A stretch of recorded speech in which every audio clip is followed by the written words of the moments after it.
I've played a lot of Fire Emblem, I've made videos about it, I've watched other people play it, and I've eaten up hours of analysis of Fire Emblem, but there's something bizarre that I've noticed about discourse around the series, and it's an idea I want to push back against. That idea is the assumption that resetting chapters after character deaths is not only a feature of the games, but a complicated and interesting choice.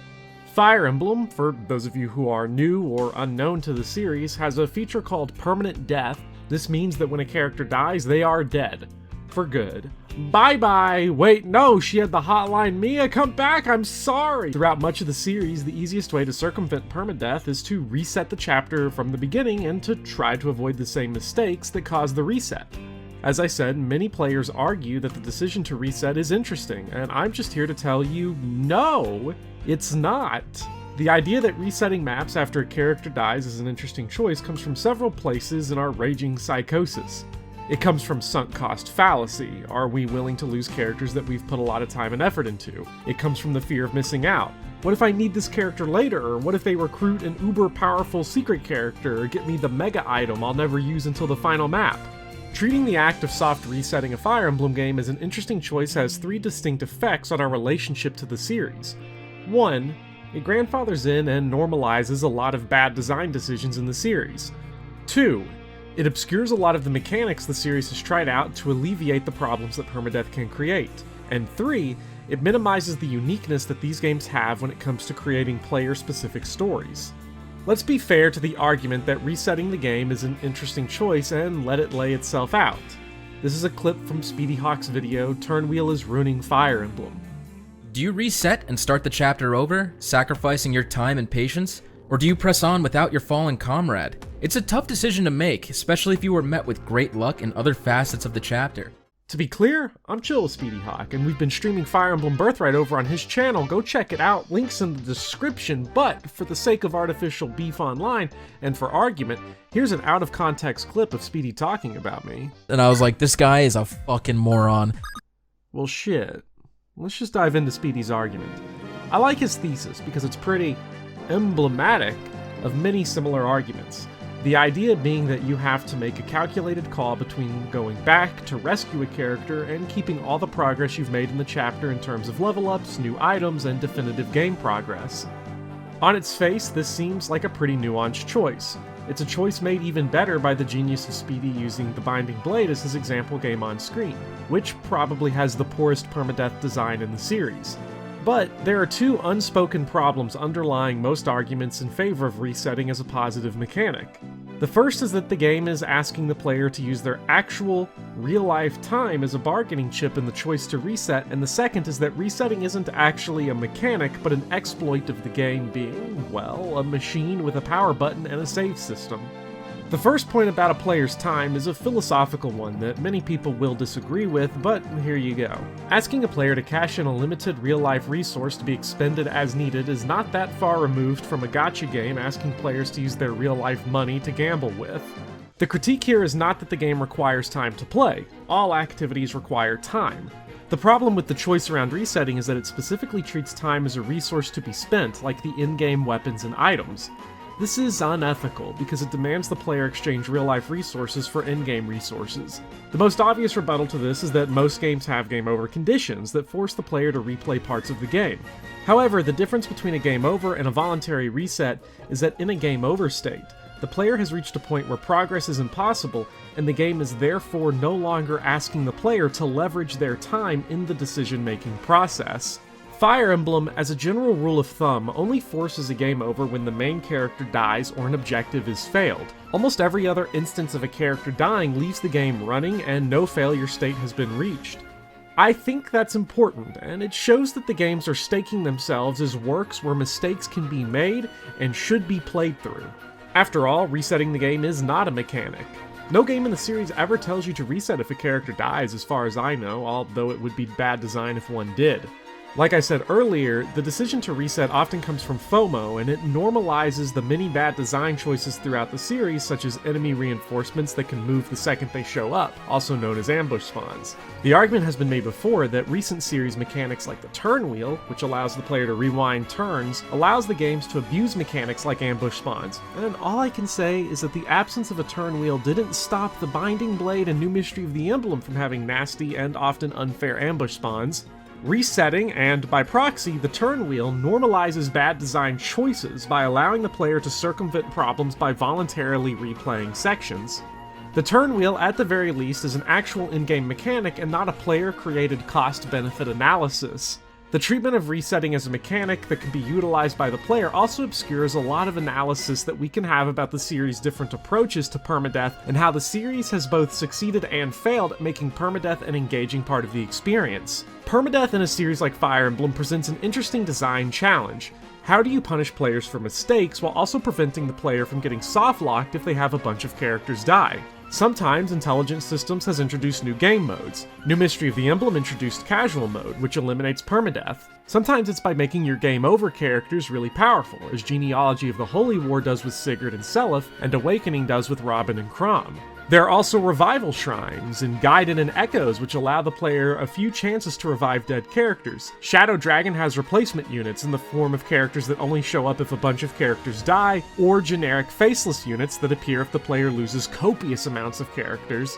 Bonus experience in Path of Radiance allows the player to quickly level up a weak character and make them battle ready. All of these are attempts to make sure that permadeath can both be an integral part of the experience and not make the games impossible if the player loses a lot of characters. Well, except for casual mode, but the road of modes like casual and Phoenix are outside the scope of this video. These mechanics are obscured by the naturalization of resetting as a part of the games. Games should be constructed with the assumption that the player will never soft reset to redo sections more effectively. To see why this matters, we can turn to the Resident Evil series. Resident Evil is a survival horror series, and as such, many players assume they need to hoard their resources, but most of the games are built around the player never hoarding resources. The old games limit saves through ink ribbons, but there are often so many ink ribbons that it's hard to even find places to use them all. Carcinogen SDA has done a run of Resident Evil where he kills every enemy in the game without using the knife to show how much ammo there actually is in the game. If the player whiffs a bunch of shots in Resident Evil 4 and uses too much ammo, the game reacts to this and will reactively drop more ammo to make up for the lost resources. The resource management in these games is mostly illusory and designed to add more to the tone than to the actual challenge. That's the benefit of building games from the perspective of the player never soft resetting. You make sure that the player always has enough to win, while using subtle design choices to make the player still feel like they're overcoming great obstacles.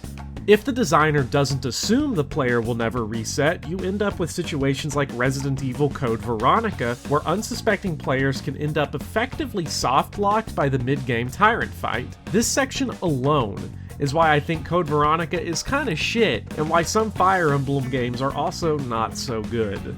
Code Veronica assumes a level of game knowledge and resource management that is completely unreasonable to expect of a blind player. This is a problem that, thankfully, many Fire Emblem games avoid, but there are still issues with the games punishing players for not having impossible foresight.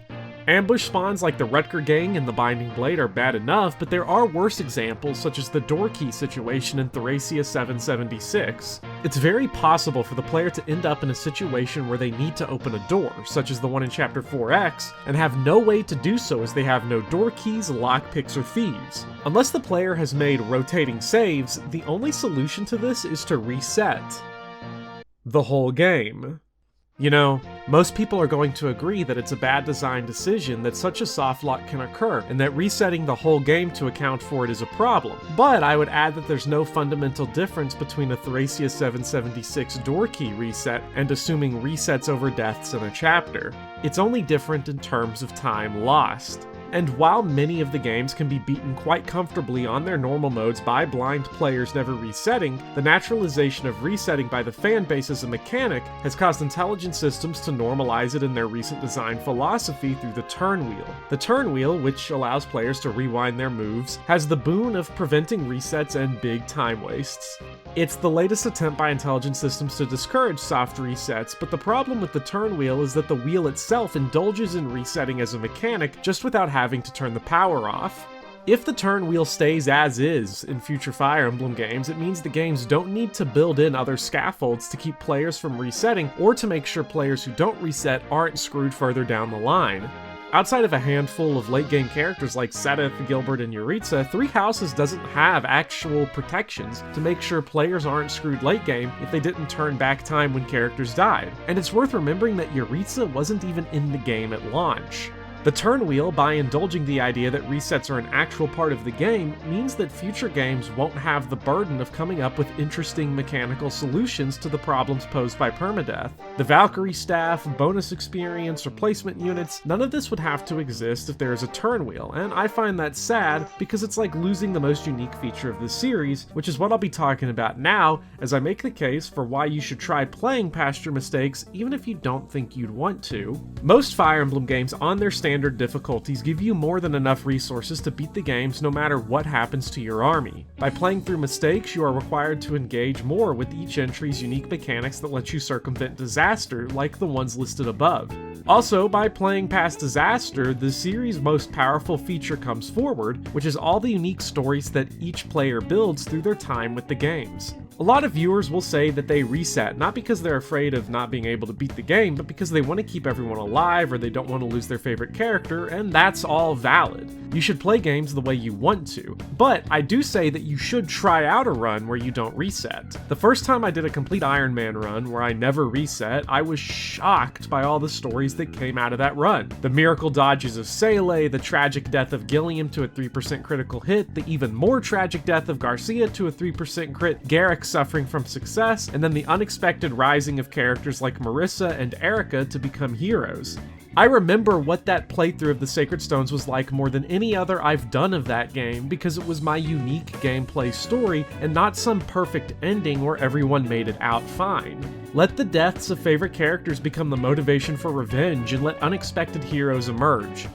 You never know what'll come next. Of course, fun is always tantamount, and you should play in a way that you find most satisfying. My point here is more so that we should treat resetting as an indulgence by the player to get their desired outcomes, rather than as a mechanic of the games. And by naturalizing soft resets as a mechanic, we are allowing past and future games off the hook for whack design choices and minimizing the creativity of the best features Intelligent Systems has come up with that make sure permadeath doesn't screw the player.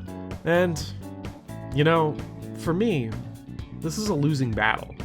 I'm not going to change the zeitgeist around Fire Emblem, and I'm not changing people's minds that resetting is a core part of the series.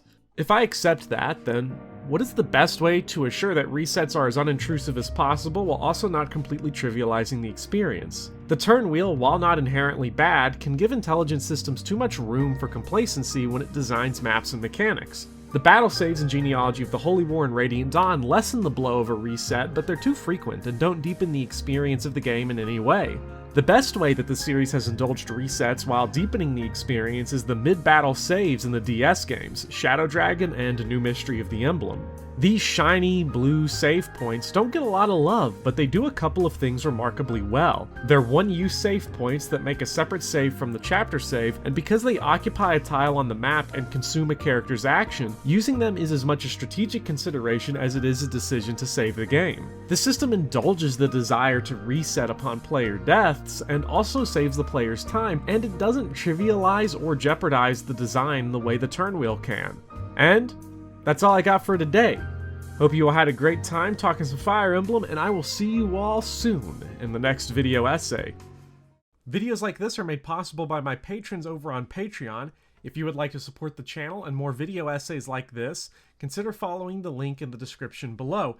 But first, a quick shout out to all of my patrons: Alder SFC, Anime Go, Ascended Bagels, BMO McGrim, Belk Narum, Kate Rose, Dector A, Enigmatic Mr. L, Exod, Henny G, Kinsey, Nin, Pengus Khan, Sea Salt Boy, That Icarus Kid, Uther 007, Zetetic, Zoop Lord, Boots 42, S Juice, Preeper 66, Will Brock, AL Mandite, Bessapedal, E-Dub, Logjam, Major, Nathaniel Peters, Neo Sigma, Punk Disciple 23, Puzzles B, Xing Shin, Stephanie Roman, William Clemens,